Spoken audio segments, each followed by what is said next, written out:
All right, welcome back. It's our second time here.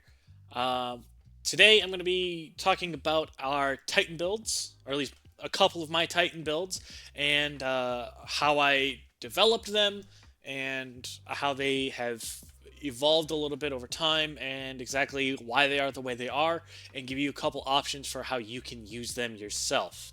So, when I look at a majority of content in the game. Um, on the PVE side of things, there is, there's raids, there's GMs, there's dungeons, and there's basically three or four things that you need to be able to do really good in order to be good at those things. Well, like wherever you want to kind of fit into your niche on those things, you can generally make it through all of almost any endgame content with probably just two or three builds, maybe a fourth build if you want to, mess around and have a couple other options. We're going to be looking at an ad clear build, a boss damage build, and a kind of a prismatic build that kind of blends the two a little bit and does some prismatic options. And I'm going to briefly talk about some other things that you can do with these builds. So we're going to start with my ad clear build, which is really simple. It's very year one. It's very easy to understand, and the principles of it will transfer to any other type of ad clear build. So this is a Doomfang build. We're using Sentinel. We're using like Sentinel proper, shield throw and or throw, throwing the shield, casting the super, having a shield in front of you, all of that kind of stuff. So we're using one of those roaming supers in order to get a bunch of kills on a lot of ads and be able to clear an arena effectively. Now, we can't always be in our super, even though Doomfang Pauldrons pretty much let us be in our super all the time. So we're going to start with the concept of weapon choice for an ad clear build. Generally speaking, if you're going to be running a GM or something with champions, something with a major that you've got to worry about, and you're trying to do one of these ad clear builds, your special weapon and your heavy weapon are going to be generally geared towards that, and your primary weapon and your abilities are going to be for slaying out, absolutely shredding through piles of enemies. So in this case, I've got a hand cannon. I really like this hand cannon. It's got some damage perks so that even on these higher difficulty enemies, I can just, one or two shots, some easy red bars, and keep the streak going, keep getting my kills. And then I've got, Izanagi's for any champions that I find along the way, or anything, anything that's kind of big and chunky that I probably don't want to take care of with my hand cannon. And I've got my hammerhead for, emergencies of, hey, I need to, I need to just clear a bunch of ads. I'm getting overwhelmed. I need to get rid of stuff, and my super isn't quite ready yet, or, something along those lines. You could easily switch, this hammerhead out if your situation is going to be something like a GM where you can't change your gear and you need to have a little more boss damage. You can put a rocket or a grenade launcher on or something like that. But that's the general gist of our weapon choice for an ad clear build. We want a consistent primary that we're going to slay out on. This ancient gospel, a solid auto rifle, an SMG, or a pulse. Whatever you like most, as long as it feels good to you and matches with your synergies for your build. So in this case, we're going to look at the subclass from here to look at how we're making those weapons work into this build.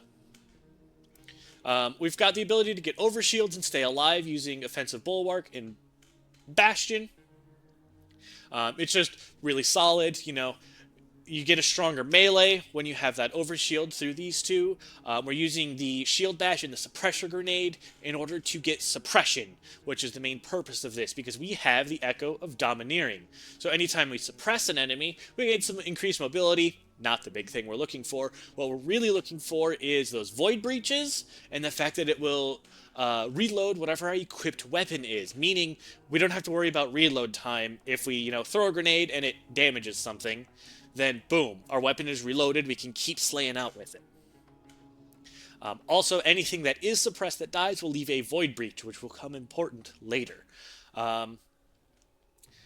We're going to skip a couple mods over to where we have the Echo of Starvation, where picking up a Void Breach or an Orb of Power will grant us Devour. It's probably one of the most powerful um, uh, subclass verbs in the game is Devour. Because that's free healing. You go from wherever you are to full health, just like that, instantly. Just boom, full health. Which means anytime I kill an enemy that is suppressed, I can get a Void Breach, I can pick up that Void Breach and have Devour. Free full health. Also, you're going to notice this build is going to be really good for making Orbs of Power, which is another way to keep yourself alive really well. So the build in itself has a lot of sustain that way. As long as you're killing, you're going to be able to stay alive really well. We also have the Echo of Persistence, which makes our Devour and our Overshield last a little bit longer. Nice and easy to understand. It keeps us alive, it keeps us healthy for longer. Additionally, we have the Echo of Reprisal, which is final blows when surrounded by combatants. Combatants is a very interesting choice there. Generally referring to PvE enemies. It will grant us extra super energy, which means we're going to get our super faster, which is part of what this build is about. This build is centers around the Doomfang Pauldrons and their really fun gameplay loop. Defeating targets with void damage, that primary that I picked or that heavy weapon that I picked, has a chance to grant an escalating bonus to damage with void weapons. It's really nice. It can stack up to 4 times, which I believe is a 20 or 30% buff. It's very nice, very strong, very useful. Defeating targets with void melee, which is any punch kill while you have an overshield, so it can be that shoulder charge. You can place down your shield and then just melee a guy. It gives you some extra super energy. Great way to get your super faster. Because, in addition to all those things, while your Sentinel Shield is active, defeating targets with your melee attack recharges the shield throw, which extends your super on hitting a target. So you can just go hog wild with the actual usage of Sentinel Shield. While you're in super. It extends the length of the super. You can use it to just absolutely keep going through ads after ads after ads. Basically, you can keep that super until you're out of enemies to kill. Now, why is that important? Well, for our team specifically, every time you use your super, you can make orbs based on how many enemies you kill. It's very, easy to think about. Nice, simple, not too hard to think about. But it caps out at 7 unless you have this mod, Power Preservation. So I'm going to be making my super last longer with the exotic that I have. And this mod makes it so that every kill, or every other kill I get, will generate an orb no matter what, as long as it's a kill with my super. So this makes it so that my super becomes an absolute orb battery for the rest of my team, so that they can also have their supers, and you can kind of chain it a little bit. It's really great for working with a lot of different other builds that are out there, whether it's an Orpheus Rig Hunter or a Stormdancer's Brace Warlock nowadays, or even a couple other options that are just really good. Anything that's trying to get their super faster can probably benefit from you making, 50 orbs with one super. Additionally, we have a few mods that are making some orbs and some more super energy. We're using the Harmonic Siphon, again, with our Void Weapons being our primary focus here. We're using Harmonic Siphon to make orbs nice and fast and very useful for getting our own super up a bit faster and keeping that Devour up.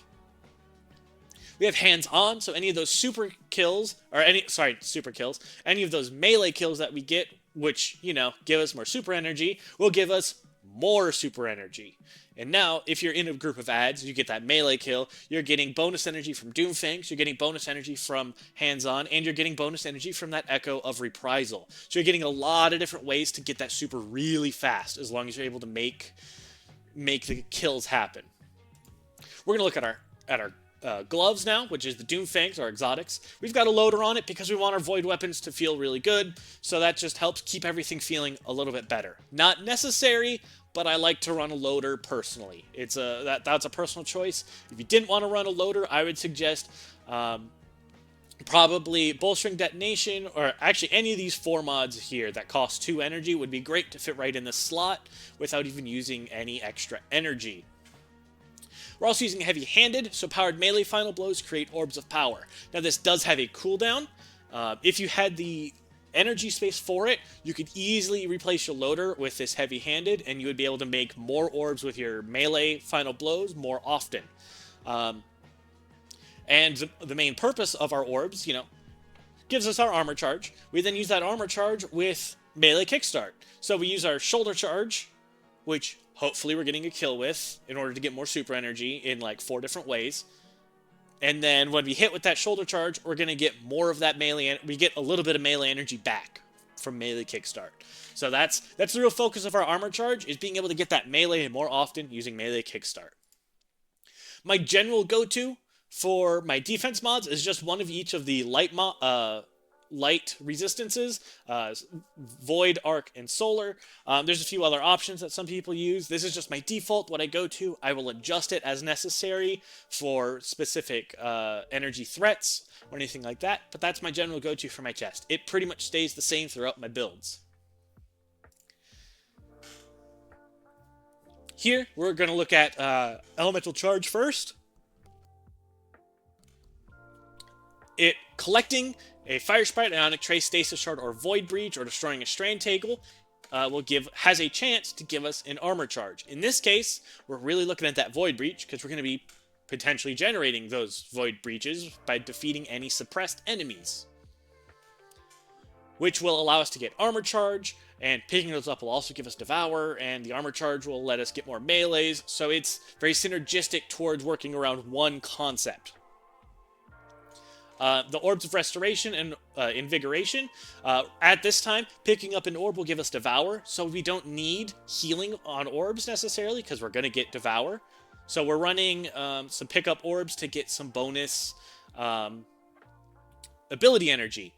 This one specifically for melee, and this one for whatever has the least amount. Which is really nice for just kind of keeping it a little well-rounded, so I can have my grenade a little bit more often, or maybe have my class item or class ability as well. On the class item, we've got Powerful Attraction, which just allows us to get orbs from a little bit more of a distance, a little bit safer by, placing that barricade. Boom, get a bunch of orbs in a radius. I want to say it's a 10-meter radius or something like that. I don't know the numbers off the top of my head. And then we've got the Reaper mod, which means we place our class ability to grab all the orbs around us, and then we use Reaper, we get a weapon kill, we generate another orb, nice and easy. And anytime we use that class ability, we're also going to gain some melee energy because of Outreach. So that's the general basics of this build, is use Void weapons that get empowered by Doomfangs in order to build a super and make orbs, in order to use your super to clear a lot of ads and make a bunch of orbs for your teammates, and then just kind of keep that on a loop. It's really nice and easy, and then in emergencies for big enemies, you can bring something like Izanagi's, or Wither Horde, or any of the other, high damage special weapons that are in that slot, or even a high damage heavy weapon in your heavy slot. So it's really whatever you're trying to do for ad clear. Your main workhorse should be a Void primary, and then you should be able to make all of that work together and pretty much stay alive through anything. This is one of my go-to builds for, messing around in the Strike playlist, or pretty much anything I do in Onslaught. Even the 50 wave Onslaught, this is going to be my go-to build. I might change out my heavy for boss rounds, but that's pretty much it. That's what I'm going to run for an Onslaught type situation, because there's a lot of enemies to defeat, and there's a lot of good times to use a super for everyone in that fire team. Following up from there, we've got what is probably my highest DPS boss damage build.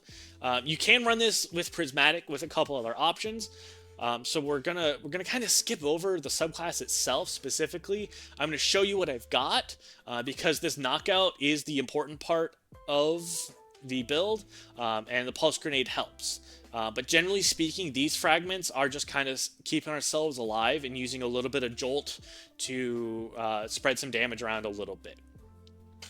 You can run this very easily with Prismatic as well, running some stuff for survivability and getting your Transcendence a little faster. It's very much a weapon and actual armor ability focus. So this is the build I use for boss damage a lot. It centers around the Curse of the Falling Star, and the weapon choices are specifically for this season, but they might stick around afterwards because the heavy weapon is really good in general. So I've got a Wither Horde, an auto rifle with jolting feedback. I really recommend having jolting feedback on this, whatever your primary weapon of choice is. In this case, because I'm on arc, it's going to be an arc option. And for Wither Horde, you could easily substitute it for Lost Signal, the area denial frame stasis grenade launcher from the first chapter of the post-game story stuff. It's very, very, very good option, very good on Prismatic, because it will give you some really fast Transcendent energy, which can be useful for this as well. But the main important thing here is the heavy weapon of choice. In this case, I've got Bittersweet on. There's a couple other grenade launchers that can get almost this identical role, but the important thing is Envious Arsenal and Bait and Switch together make this a monster for damage, especially when combined with the this Area Denial or Wither Horde frame grenade launcher. It allows you to keep some damage on them with that Area Denial or the Wither Horde, and then quickly tap with whatever your primary weapon is to immediately get Envious Arsenal to proc, which will fully refill your magazine, and then Bait and Switch will proc as well from doing the same thing. It allows you to just push heavy ammo in the direction of whatever boss you're looking at. Additionally, we're using Thunder Crash with Curus, which is one of the highest DPS supers one of the highest burst damage supers in the game. It's really good. It doesn't use a lot of time, and it has some decent movement about it.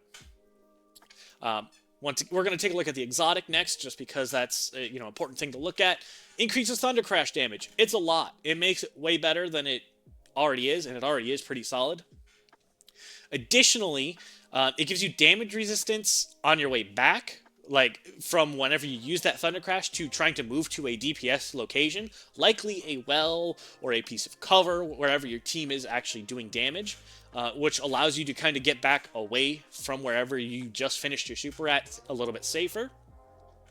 Additionally, melee final blows while amplified will grant you super energy. So this has its own regenerate your super really fast built into it for something like a dungeon where you might want to try to get a second super in or a third super in.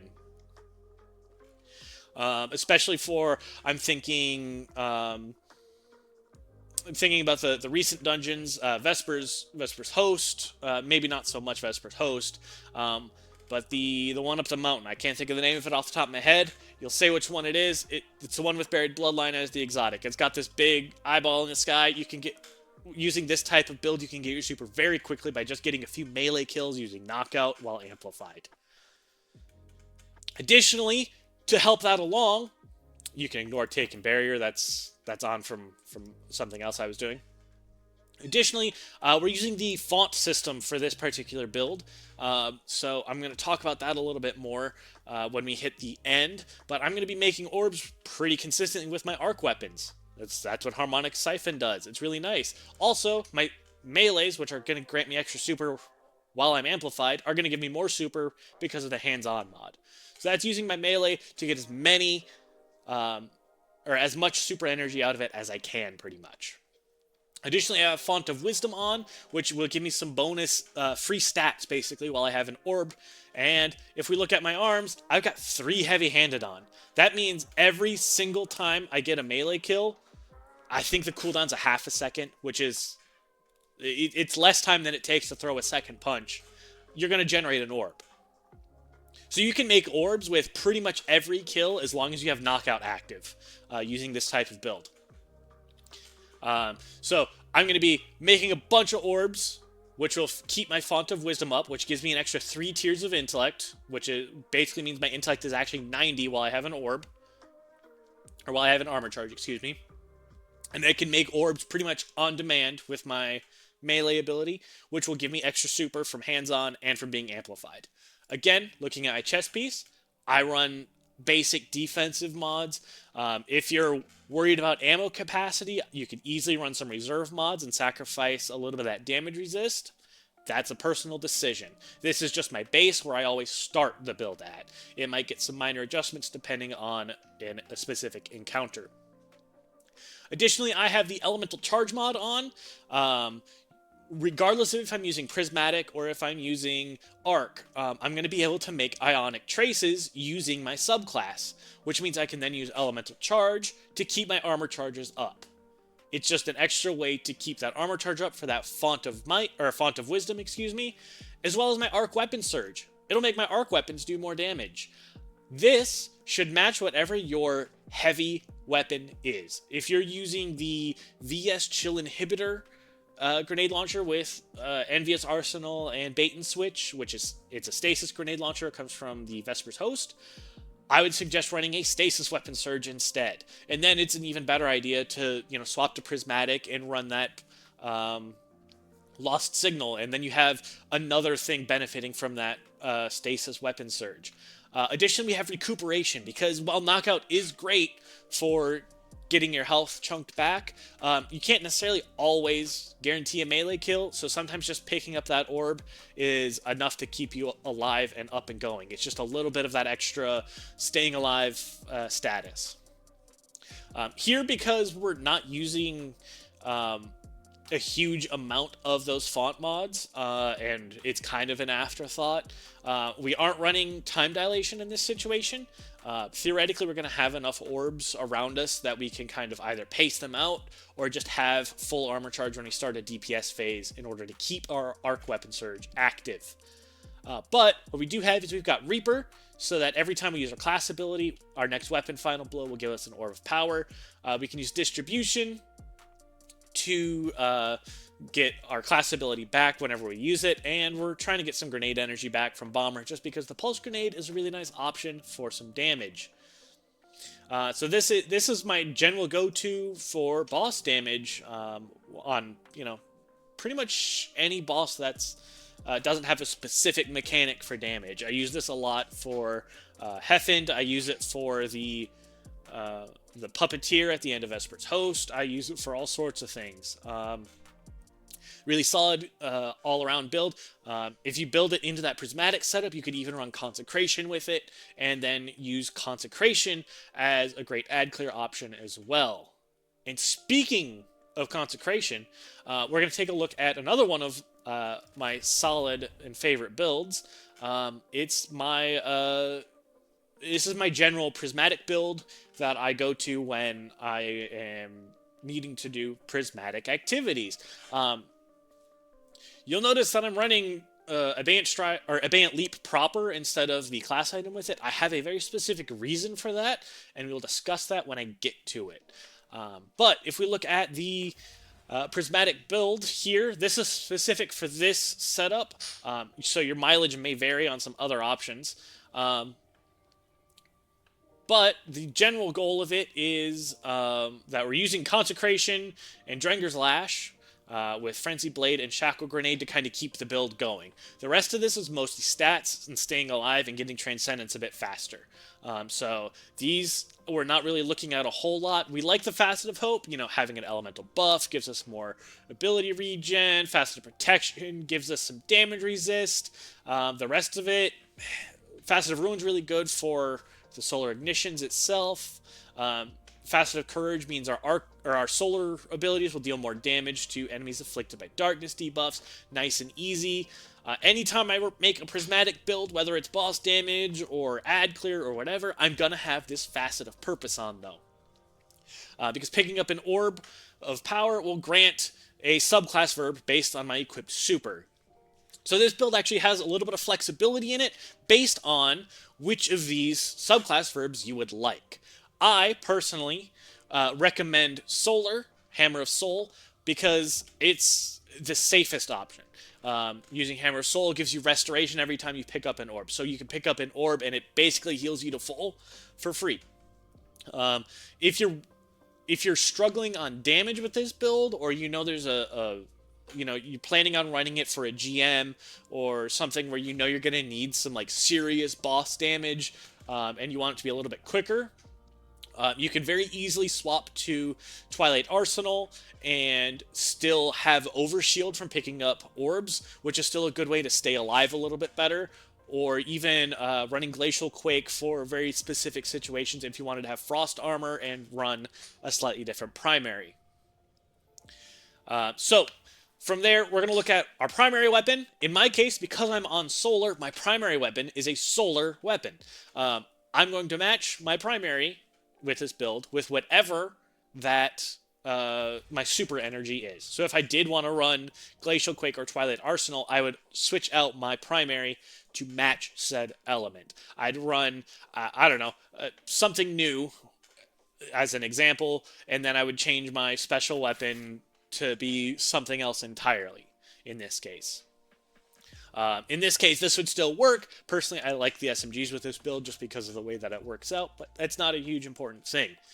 For my special weapon, you saw I had a rocket sidearm on. I'm going to highly recommend rocket sidearms or fusion rifles. Very solid ad clear special weapons because it is going to be important to be able to use them. And then having a damaging heavy weapon. I personally like Sleeper Simulant with this a lot. Parasite works great. It just kind of depends on what boss you're trying to handle or what you know is coming up. So from there, we're going to look at our helmet, where we're going to have a siphon.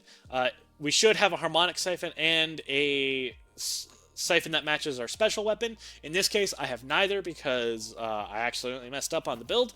So we would have a harmonic siphon on it, which in this case would be solar because that's what I'm running.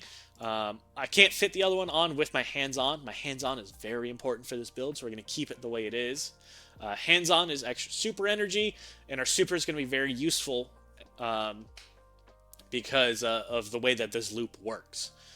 Looking back into our arms, we now have 3 heavy-handed, very similar to our last one. We're going to be using Consecration to make orbs. Every time we use it and get a kill, it's going to make an orb. And Consecration, if you aren't aware, is one of the strongest abilities in the game right now. You can defeat just about any enemy with Consecration, and it will generate you an orb if you have 3 heavy-handeds on. Additionally, that Consecration will count towards your light-based Transcendent energy, and you'll have 3 of them at max because you have this Frenzied Blade as your base energy, or as your base melee, excuse me. Once again, I have this same kind of base setup for my chest piece. Very nice and easy, just staying alive and things. That's just how I run it. Looking at my pants, I specifically have a Bandit Leap on because it makes Drinker's Lash more important. That's not the part I'm actually caring about. What I'm looking at here is gaining Woven Mail on suspending a target.